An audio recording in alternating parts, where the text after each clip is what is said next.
Hello, guys, and welcome to another episode of Control or Be Controlled, a podcast designed to help you start thinking differently and take control of your life. Today's guest is Blair Abbey. Blair is an author, poet, educator, consultant, and ordinary mystic. He has written he has written award-winning 5 books available on Amazon and dozens of articles on meditation, manifestation, and related topics. He describes himself this way: I am an explorer who has discovered a variety of techniques, tools, and ideas that I think you will find useful in your own personal development. Blair, welcome to the show. Thank you, Darlington. Been looking forward to our conversation. All right, so you have a new and improved meditation system. How and why does it work? The new meditation system that I have is called Higher Consciousness Meditation, and it's a sit-down meditation technique, different from a mindfulness meditation techniques, which has as its goal contact with your higher consciousness and illumination, as opposed to just learning to quiet your mind down. So most meditation techniques, sit-down meditation techniques, are really intended as mind training. And, I found that the mind doesn't really want to be trained. However, if you have as a goal higher consciousness contact and illumination, that can sort of bypass the mind, and the mind just gets used to the idea of you being more aware and awake and in touch with your higher self. And in fact, I think perhaps even comes to like not having to be in control all the time, not having to be chatter all the time, not having to be worried about the past and concerned about the future, but instead just settling into the moment and just being yourself and being who you are. So its intention really then is different, and the reason that it works is that it has as its outcome potentially contact again with your higher self, with your soul.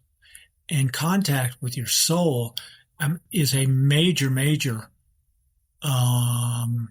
success in a lifetime to get beyond your human self to your divine self. And I think that's really how this meditation works and why it works. And the benefit of it is an improved life, a healthier life, a more peaceful life, a more prosperous life, a life that is a higher quality life. And I think that's what people find who practice this kind of meditation. Like any kind of meditation practice, though, it takes a while to get used to it. It takes a while to master it. It takes a while for it to begin to be part of your day-to-day activity. I do this meditation practice in the morning, in the evening, just before I go to bed, and it helps me to sleep. So there's lots of benefits. All right, thank you so much. So you say that fundamental tenets of your work is that we are all internal beings. What do you mean by that, and why is it important? I'm sorry. It wasn't real clear what your question was. Ask me again. You say that the fundamental tenet of your work is that we are all eternal beings. What do you mean by that, and why is it important? Yes.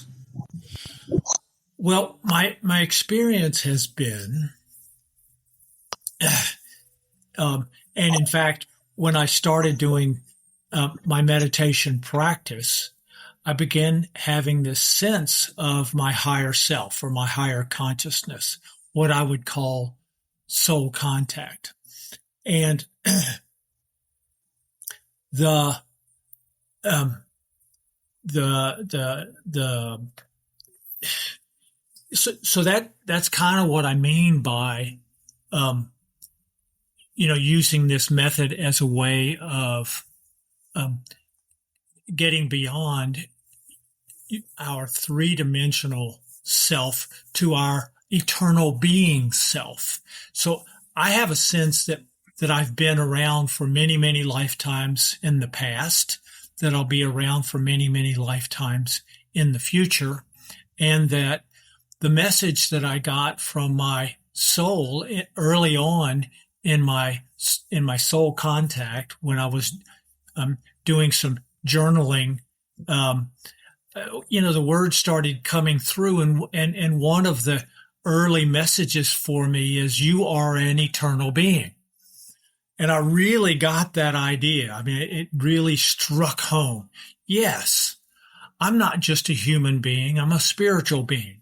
I'm not just a spiritual being. I'm an eternal being, that I've been around for many lifetimes, that I'll be around for many lifetimes in the future, and that I have an opportunity in this lifetime to grow and to evolve beyond my human beingness into my spiritual beingness.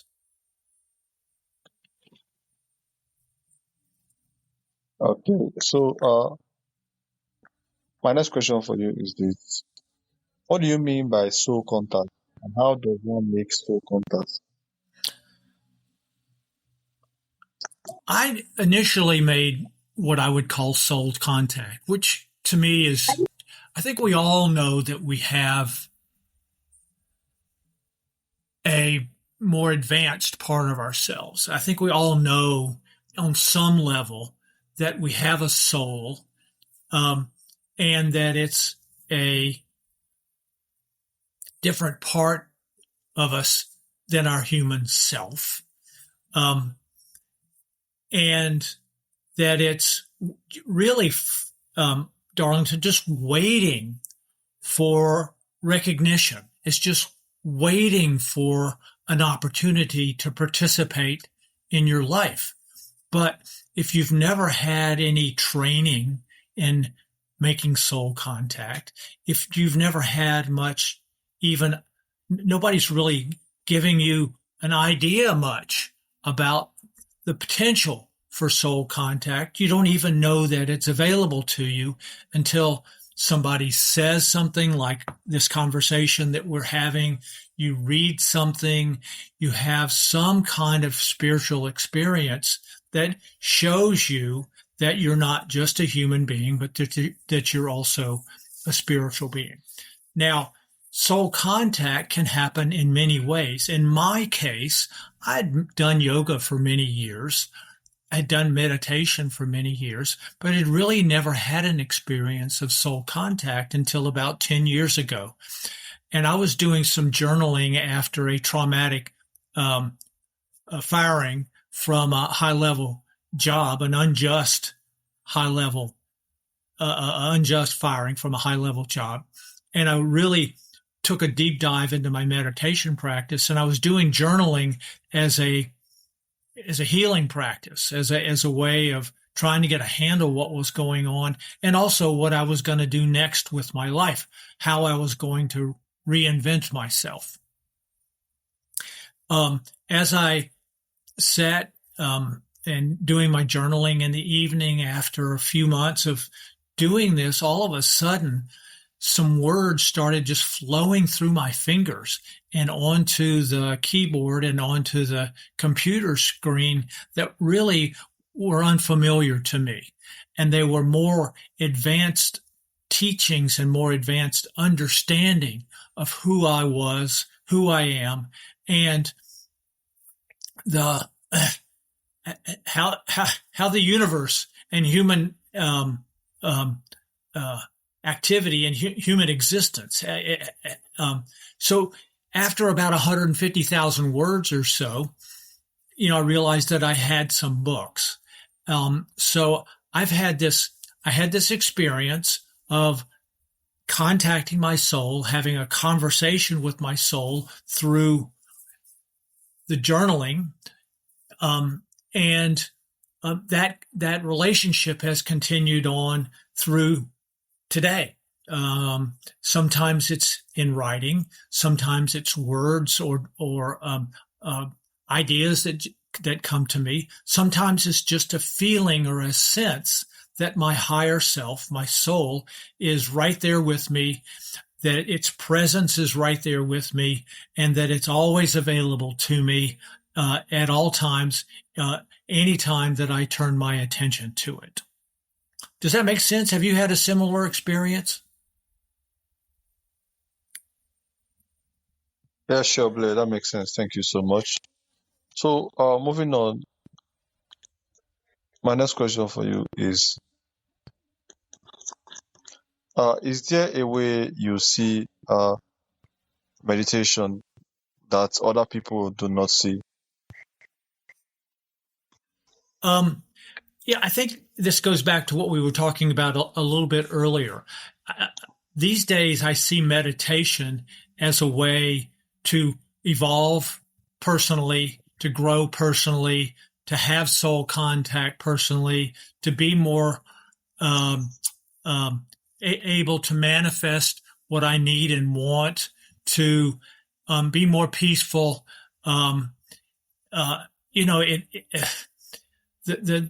Again, there are many benefits from doing meditation, and my higher consciousness meditation process, which I go deeply into in my book called The Meditation Book.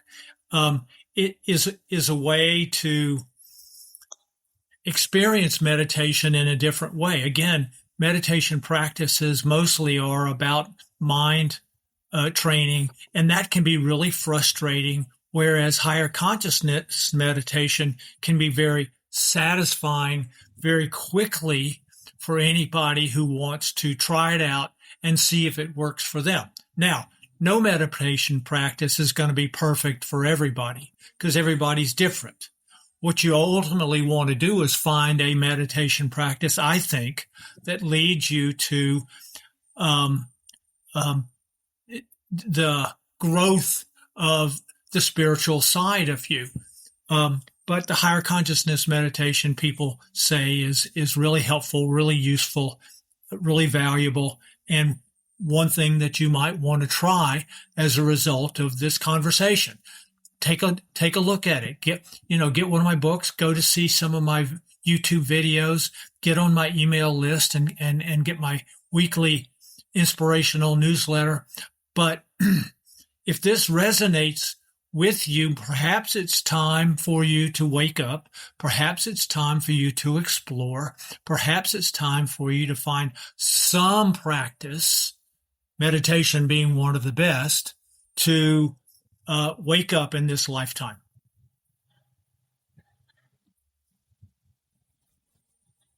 Okay, so you have a whole set of sacred sense mindfulness practice. Yes. What are they? So mindfulness practices or mindfulness meditation is a different meditation system as opposed to a system where you sit down for 5 or 10 minutes, maybe 15 or 20 minutes, like my higher consciousness meditation practice. Mindfulness meditation, on the other hand, which was really popularized by Buddha, is a way of short intervals during the day, short moments during the day, where you might say something to yourself like, peace, be still. And it reminds you of taking a moment for peace, or saying to yourself, I am an eternal being, which is a reminder of who you are as an eternal being. It's a way of taking a moment to interrupt your day-to-day human activity to remember who you are. And mindfulness practices really are about remembering to remember who you are. So you have to remember to use these mindfulness practices. I tend to do a mindfulness practice at least 3 or 4, sometimes 5 or 6 times during the day. I have a little 3x5 card, for example, right next to my computer. And on the 3x5 card, it says, it says, I breathe higher consciousness.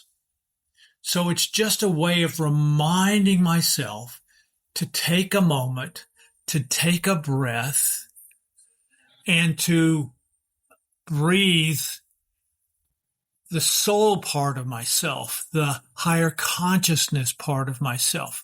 I also have a little ceramic angel that I pin to my doorway going outside. And every time I go outside, I'll touch this little ceramic angel just as a reminder of the spiritual nature of myself in addition to the human nature of myself. And the beauty of this kind of practice is that it helps you to become more peaceful. It helps you to become more calm. It helps you to become more creative. It helps you to be more present with yourself and with others. And that's the whole point of this kind of practice. So I do both. I do both the 10 or 15 minute sit down meditation in the morning and in the evening, and then I do mindfulness practices during the day. So I've got a book called The Mindfulness Book,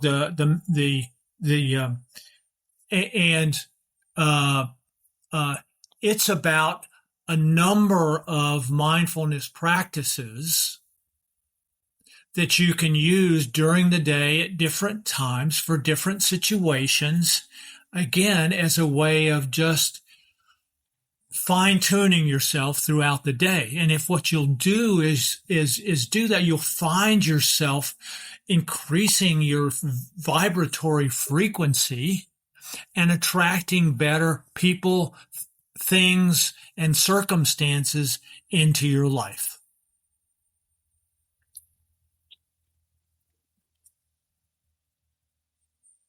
All right. So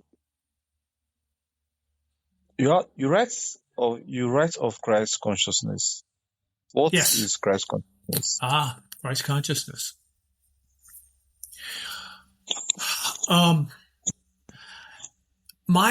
What I've come to understand is that all of our master teachers, Buddha, Jesus, Lao Tzu, Muhammad, Martin Luther King, Nelson Mandela at South Africa, all of our master teachers were aware of themselves as beings of higher consciousness.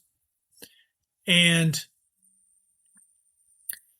what they were trying to do is to show us how we can have a similar experience. Not that they wanted to be worshipped, but they wanted, as master teachers, to point us in the direction of the experience that they themselves had had as beings of higher consciousness. So all of us have this ability. All of us have the opportunity. All of us have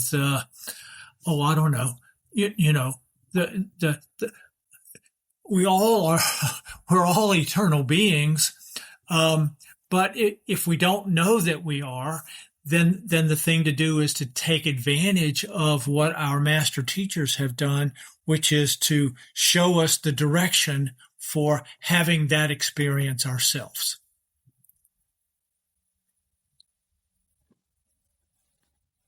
All right, so here is my final question for you. Okay. How about the secret? How about what? The secret to meditation. Well, the secrets of meditation are, number one, realize or know that meditation is a technique, or find a meditation technique that'll work for you. Find a technique that will perhaps lead you to a sense of yourself as a eternal being, to yourself as an illumined being, and it's in a way it's not a secret, but it's a secret only if you don't know about it. So it's a secret if you've never had much contact with it. It's a secret if you've never tried it. If you try it, you'll realize it's not a secret, really. It's not an unusual thing to do. It's a helpful, valuable, useful, and excellent way, again, to improve the quality of your life. So, again, it's not a secret until you realize meditation, to my way of thinking, is the most direct path to higher consciousness. It's the most direct path to soul contact. It's the most direct path to realizing that you are an eternal being, which is a wonderful thing to find out, to learn, and to use some techniques in order to uncover that secret.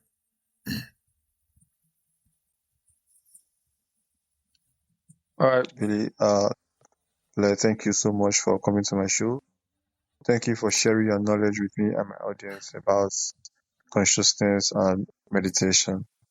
I really appreciate you for coming. You're welcome. I really enjoyed our conversation. Thank you for the invitation. And what I wanted to say to your readers is, delve into this. Take this as an opportunity to perhaps explore something that you haven't before. And my blessings to you as you begin your exploration. So how can listeners connect with you and learn more about what you do? Well, you can go to Amazon Books, and if you just Google Blair Abee, last name Abee, you'll go to my book series. Or if you go to my website, which is Blair Abee, again, abee.com,